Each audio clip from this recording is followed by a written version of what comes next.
Au lendemain de la Première Guerre mondiale, en 1922, la Palestine passe sous mandat britannique. La Grande-Bretagne, ayant promis au mouvement sioniste la création d'un foyer national juif en Palestine, est obligée d'accepter une importante vague d'immigration des Juifs.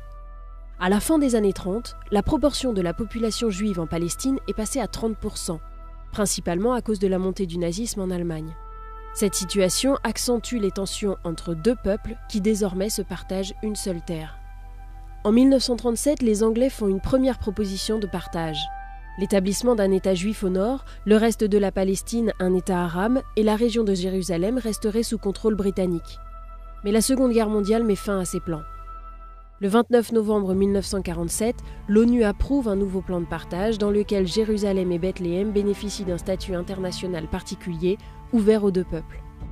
Ce plan est accepté par les sionistes mais rejeté par l'ensemble des Arabes.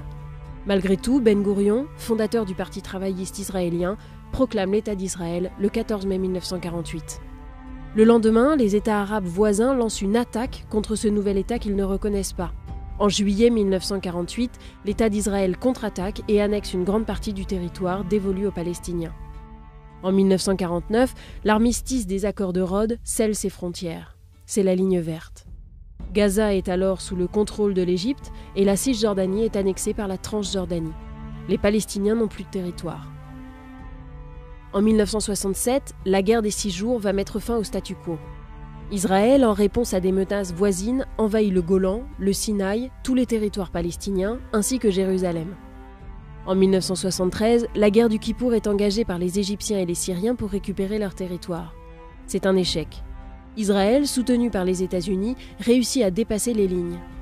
L'ONU demande un cessez-le-feu et des processus diplomatiques sont amorcés.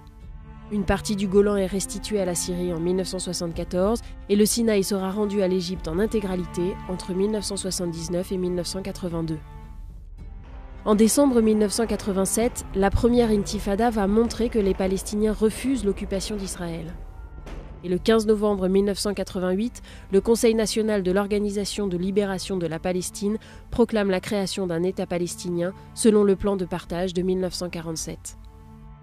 En 1991, la conférence de Madrid marque les premières négociations dans ce conflit.